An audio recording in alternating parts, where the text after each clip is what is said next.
Atenção, radialistas de todo o Brasil. É hora de noticiar os fatos que ajudam a construir um novo país. Direto dos estúdios da Empresa Brasil de Comunicação em Brasília, vem aí a Voz do Brasil.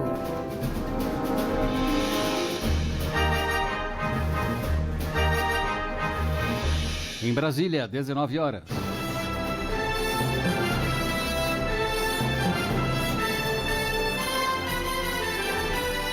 Está no ar a Voz do Brasil. As notícias do governo federal que movimentaram o país no dia de hoje. Boa noite.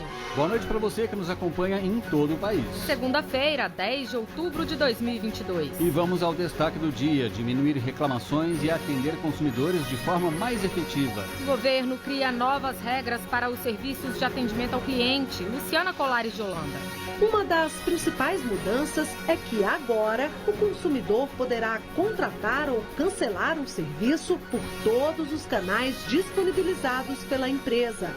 E você também vai ouvir na Voz do Brasil. Hoje é o Dia Nacional de Luta contra a Violência à Mulher. E ações, programas e operações combatem casos de agressões e feminicídio. Nana Bones. Em um mês de Operação Maria da Penha, foram mais de 12 mil prisões por agressão doméstica ou feminicídio. E vamos falar sobre os mares e oceanos. E as potencialidades e vantagens para o país ao investir em pesquisa e projetos na área. Tema da entrevista com o ministro da Ciência, Tecnologia e Inovações, Paulo Alvim.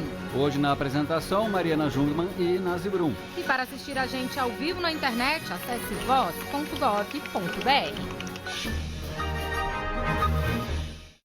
O Brasil tem participação atuante em pesquisas e projetos oceânicos. E o Ministério de Ciência, Tecnologia e Inovações apoia várias iniciativas, como pesquisas internacionais e até a Olimpíada Brasileira do Oceano. Para trazer detalhes dessas ações, a gente conversa com o ministro da Ciência, Tecnologia e Inovações, Paulo Alvim. Boa noite, ministro. Boa noite, Mariana.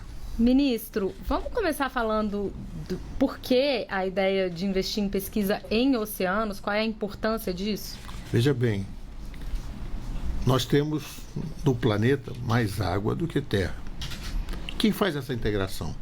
Os oceanos.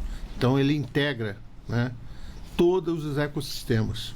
E ele em si é um ecossistema muito relevante, né? Então nós estamos falando de algo que está, no caso brasileiro, é só ver o tamanho da nossa costa.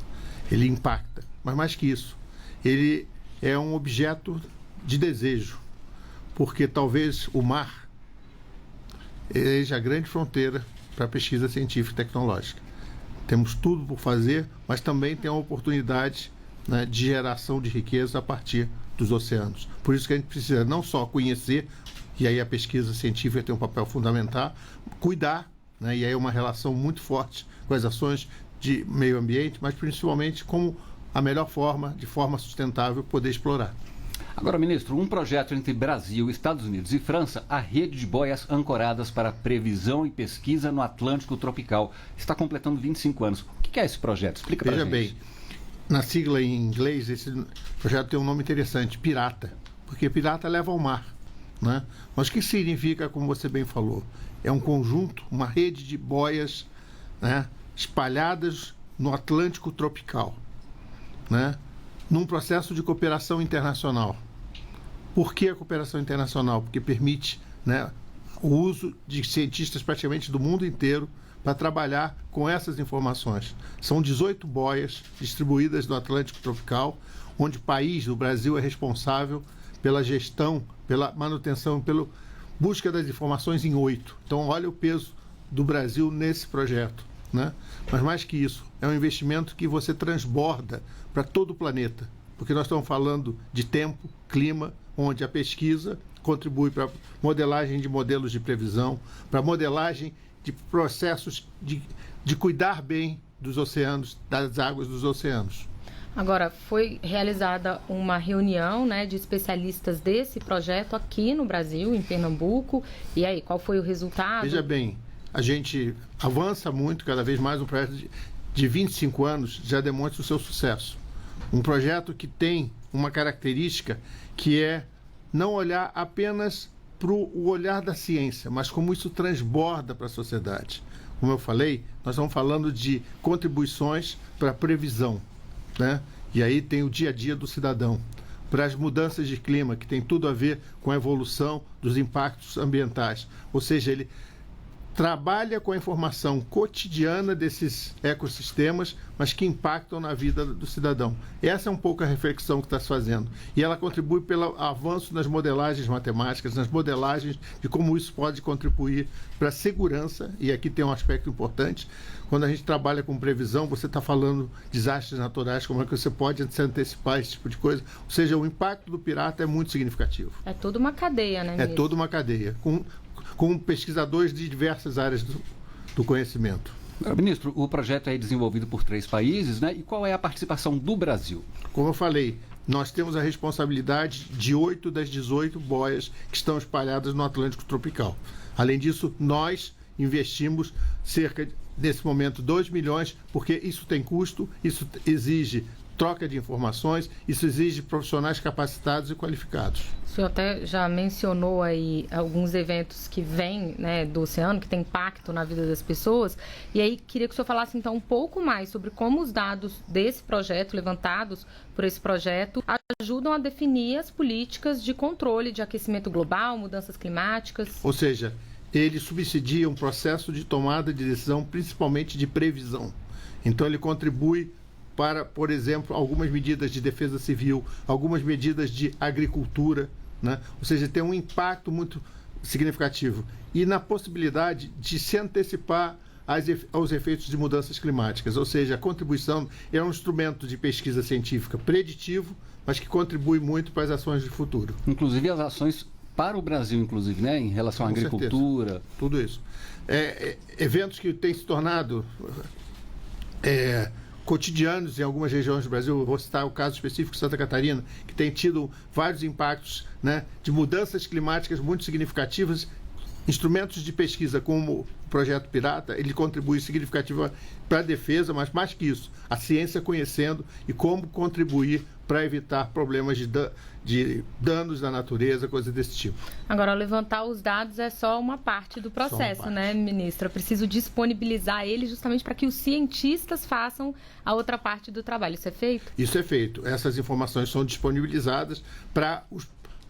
Vamos dizer, você falou que a cooperação é de 3 países, mas isso acaba transbordando para outros pesquisadores e, com isso, né, mais países se beneficiam desse conjunto de informações que são disponibilizadas. A ciência trabalha em prol da sociedade e é fundamental que a informação científica chegue em benefício de todos, mas isso também envolve a participação de pesquisadores de várias regiões do país e do mundo. Ministro, o senhor já falou aí numa parte dos investimentos que são feitos aí pelo Ministério. Isso também inclui a capacitação de cientistas?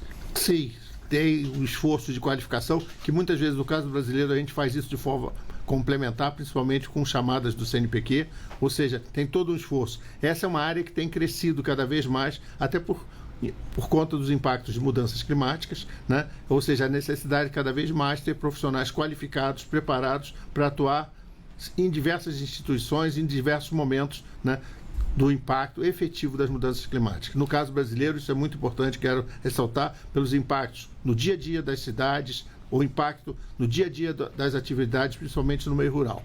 Pois é, na agricultura principalmente, né, que a gente vem batendo recordes de safra, mas as mudanças climáticas impactam muito a agricultura, podem interferir nisso, né? Deixa eu fazer um comentário adicional. Eu acho que quando a gente pensa na agricultura, a agricultura brasileira, ela é o que é hoje, fruto de muito conhecimento científico e tecnológico. E cada vez mais a gente precisa ter informações de outras áreas de conhecimento, como a meteorologia, como a questão de defensivos, de fertilizantes, de insumos, dentro de uma estratégia de garantir produtividade, mas principalmente sustentabilidade. A produção agrícola brasileira é sustentável e o mundo cada vez mais se apercebe disso. E tem muita tecnologia também. E muita tecnologia embutida. Se nós lembrarmos que há 50 anos atrás nós éramos importadores de alimentos e hoje a gente alimenta 1 bilhão de pessoas no mundo, e a perspectiva para os anos que a FAO faz, para os anos 50, dos anos 2050, nós deveremos estar alimentando metade da população mundial. Então, isso é um desafio muito grande para a ciência, tecnologia e principalmente para as instituições que buscam esse conhecimento. Ministro, o senhor disse aí, a gente disse que esses dados são disponibilizados aí para outros cientistas, né?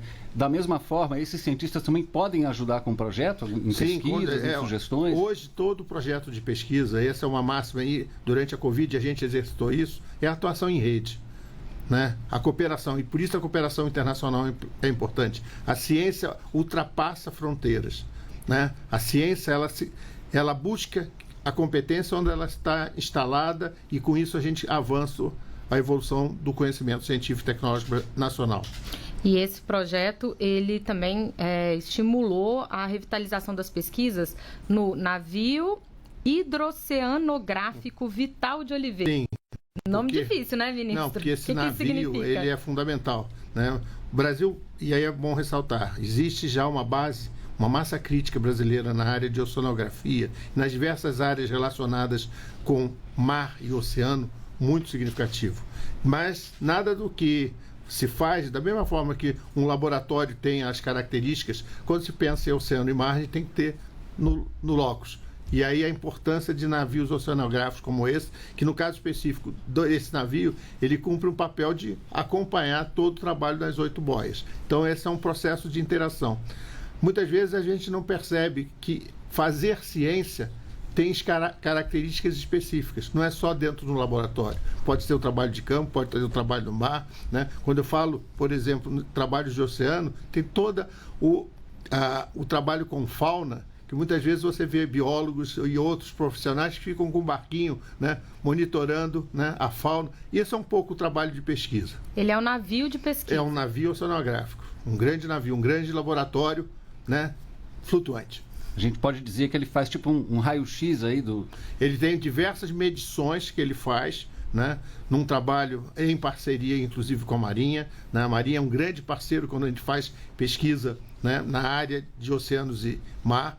Ou seja, é um conjunto de instituições que tem a oportunidade de olhar de uma forma diferenciada esse ecossistema. Agora, ainda falando de oceanos, ministro, nessa semana um evento com participação de 25 países discute em São Paulo a cultura oceânica. Qual é a mensagem que o Ministério vai levar para esse evento? Veja bem, está ocorrendo em Santos, né? É uma parceria com a Universidade Federal de São Paulo, né, que tem a participação de ONGs, que tem a participação da Unesco, que tem a preocupação do olhar da sociedade para as questões do oceano. E isso está inserido num contexto mais amplo, que é a década dos oceanos. Nós estamos na década dos oceanos. Uma preocupação, né, muito significativa com esse ambiente, que tem desdobramentos em vários países, em todos os continentes, e que tem sido, nos últimos anos, objeto de preocupação. A gente fala, por exemplo, do plástico no mar. A gente fala de alguns impactos que a gente tem nas diversas tipologias de fauna que a gente tem. Ou seja, o oceano passa a ser a preocupação. Por quê? Porque ele se desdobra nos impactos em terra das mudanças climáticas. Ministro, são 25 países, né? Que experiência que o Brasil está levando para esse encontro? Veja bem, nós temos uma competência da pesquisa brasileira, né, na área de oceanografia. Nós temos um conjunto de instituições nacionais que são referência, inclusive a nível internacional, e muitas dessas experiências que a gente tem conseguido avançar, né, em função de um país que tem uma costa, né, com diversas características bem distintivas. Eu pego, por exemplo, a região do Amapá, ela é bem distintiva da região de Rio Grande, né? As praias do Nordeste são diferentes das praias do Sul-Sudeste. Ou seja, isso são características da relação mar-oceano bem distintivas. Agora, mais do que esse evento com esses 25 países, essa proposta brasileira, ela está se juntando a outras discussões internacionais, né? A ONU proclamou aí o período de 2021 a 2030 como a década da ciência oceânica, né? O que isso significa? O que isso vai abarcar aí? Eu volto a repetir, para nós o mar é a nova fronteira do conhecimento. Né? A gente tem atacado isso como oportunidade de novos conhecimentos que se desdobram, né, na possibilidade, inclusive, de geração de riqueza. A gente pensa, às vezes, que o mar, o oceano, a gente pensa só na pesca, mas a gente tem outros, né, impactos que podem significar muito, por exemplo, na área de mineração, na área de energia. Né? Nós temos uma perspectiva de geração, né, de energia fotovoltaica offshore, que vai se desdobrar na produção de hidrogênio, por exemplo, só no estado do Ceará, que tem um impacto de uma Itaipu. De algumas Itaipus, como alguns já começam a calcular. Ou seja, o mar, o oceano, é o novo desafio, inclusive para a oportunidade.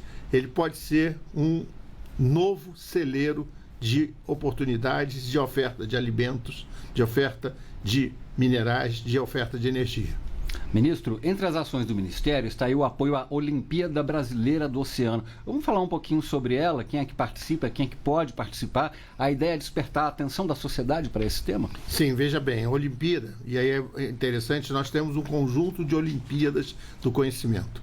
Né? Essas Olimpíadas do Conhecimento hoje são mais de 80 Olimpíadas e, nesse sentido, nós temos algumas temáticas. Recentemente, nós estamos terminando exatamente essa semana a Olimpíada do Bicentenário da Independência, que tem um olhar de história, que tem um olhar de conhecimento da brasilidade, da independência, da liberdade. A Olimpíada Oceânica visa exatamente esse olhar, né, mais com viés ambiental, mais com viés biológico, de um conhecimento que você mobiliza crianças, estudantes, docentes, educadores, famílias, no sentido de estimular as Olimpíadas como um instrumento de buscar não só a evolução do conhecimento, mas a capacidade da descoberta, da investigação.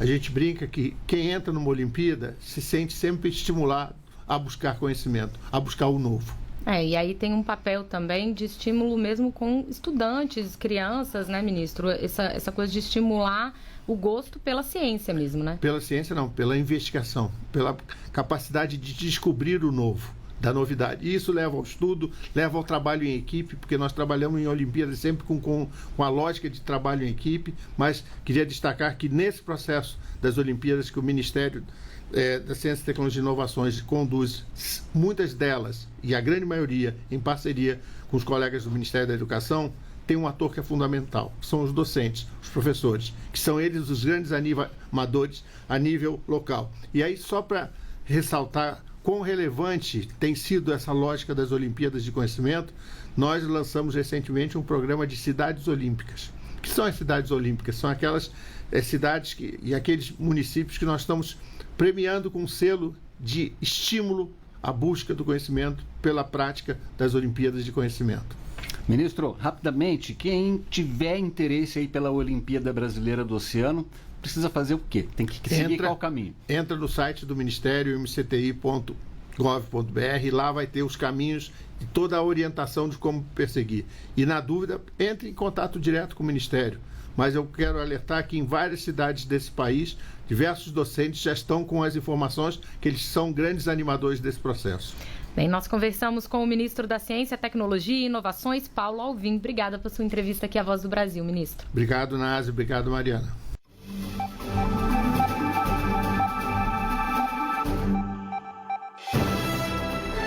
Diminuir reclamações e atender consumidores de forma mais efetiva. O governo cria novas regras para os serviços de atendimento ao cliente. Os detalhes daqui a pouquinho.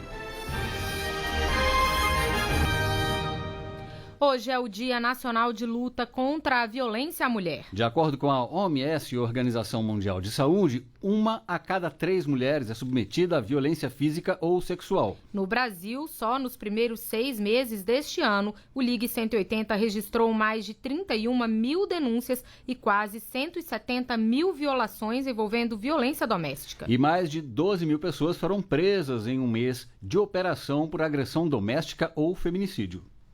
Ana Paula Vieira teve que fugir de um companheiro que a ameaçou com uma arma. Em um outro relacionamento, ela somente se deu conta que era vítima de violência psicológica depois que terminou o casamento há quase 7 anos. Eu não podia usar um short ou uma saia porque ele achava que era comportamento de mulher vulgar. Não podia sair só para os locais que ele queria, com as pessoas que ele queria. Eu cheguei a perder minha identidade porque eu não era mais aquela pessoa, sabe? Que eu era alegre, que gostava de me arrumar, brincar, de sorrir, de sair, de estar confraternizando com os amigos. Eu me tornei outro tipo de pessoa e uma pessoa que realmente triste. Ana Paula procurou o apoio de uma organização da sociedade civil em São Gonçalo, no Rio de Janeiro. No local, além da mulher, são recebidos também familiares que sofreram com a violência. É o caso de uma dona de casa que prefere não se identificar. Ela descobriu que sua filha, com então 11 anos, estava sendo estuprada pelo ex-companheiro. Ela denunciou e o homem está preso. Eu descobri, foi através de foto que ele estava tirando da minha filha, né, foto íntimas, e isso para mim na época foi um baque, né? Foi bem difícil descobrir isso, né? A pessoa que eu amava, eu achava que era culpa minha, né, por eu estar um pouquinho acima do peso. O ciclo da violência contra a mulher pode acontecer de 5 formas: física, sexual, psicológica, moral ou patrimonial. A psicóloga Maria Gabriela Ferreira alerta que durante o relacionamento, a mulher vítima de violência passa por várias fases e quando as coisas parecem bem, ela desiste de ir embora. Quando a gente entra na lua de mel, que é como a gente popularmente chama, né, essa fase boa do ciclo da violência, é quando a mulher se entende assim, então não foi só um acidente, aconteceu só uma vez, só que aquilo acontece repetidamente. Como é um ciclo, né, nunca para de acontecer. Então, acaba que a mulher tem dificuldade de se entender com uma possibilidade de sair dali. Até porque muitas vezes a mulher depende financeiramente desse homem, ou ela tem um apego emocional, ela tem a questão dos filhos, da casa, tem patrimônio envolvido. Muitas são as questões, né? Não é simples. Para enfrentar a violência contra a mulher, o governo mantém 7 unidades da Casa da Mulher Brasileira, que desde 2019 já prestaram quase 1 milhão de atendimentos. Além disso, foram promovidas operações integradas de enfrentamento à violência contra a mulher. Em um mês de Operação Maria da Penha, entre agosto e setembro, foram mais de 12 mil prisões por agressão doméstica ou feminicídio. Mais de 72 mil boletins de ocorrência foram registrados e concedidas ou requeridas 41.600 medidas protetivas de urgência. A violência contra a mulher pode ser denunciada pela Central de Atendimento no Ligue 180. Reportagem Nana Bones. Quem nunca ligou para uma empresa para resolver uma questão ou cancelar um serviço e ficou vários minutos aguardando atendimento? Ou mesmo passou por vários atendentes sem conseguir solução. Pois é, para diminuir esses casos e tornar o atendimento ao consumidor mais efetivo, o governo criou regras que começam a valer este mês e devem facilitar a vida de quem busca esses canais. Quando o assunto é saque, o serviço de atendimento ao consumidor, existem muitas reclamações. A ideia é que, ao acessar o serviço, o cliente resolva seus problemas.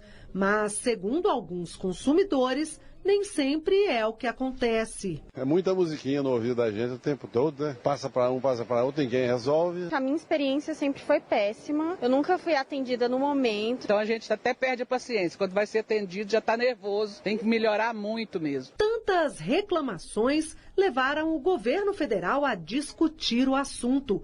E depois de um amplo diálogo entre a Secretaria Nacional do Consumidor e a população, um decreto traz novas regras para melhorar o atendimento ao cliente. Uma das principais mudanças é que agora o consumidor poderá contratar ou cancelar um serviço por todos os canais disponibilizados pela empresa. É o que explica a diretora do Departamento de Proteção e Defesa do Consumidor, Laura Tirelli. O consumidor ele pode optar por WhatsApp, página na internet, dentre outros canais que a empresa selecione. A partir daí, o consumidor que resolver contratar algum serviço, ele tem que ter a possibilidade de também poder cancelar o serviço por esse mesmo canal. O decreto também determina que o saque deve estar disponível 24 horas por dia, 7 dias por semana. E o atendimento humano não poderá ser menor que 8 horas diárias. As demandas do consumidor devem ser respondidas no prazo de 7 dias corridos. Além disso, se existir uma cobrança indevida, ela deverá ser suspensa imediatamente pela empresa no momento de contato com o saque. Outra regra nova é que a chamada telefônica só poderá ser transferida para outro atendente uma única vez e, mesmo assim, para atendimento definitivo da demanda. Se alguma empresa descumprir as regras, a denúncia pode ser feita pelo portal consumidor.gov ou nos PROCONs de cada estado. Reportagem Luciana Colares de Holanda. Médicos aprovados na primeira etapa da segunda edição do Revalida deste ano já podem se inscrever a partir de hoje para a segunda fase do exame. O Revalida reconhece o diploma de médicos estrangeiros e brasileiros que se formaram no exterior e querem atuar no Brasil. As inscrições são feitas no sistema Revalida na internet em revalida.inep.gov.br. E essas foram as notícias do governo federal. Fique agora com as notícias do Poder Judiciário e do Congresso Nacional. Uma boa noite. Boa noite para você. Até amanhã. A Voz do Brasil. Governo Federal.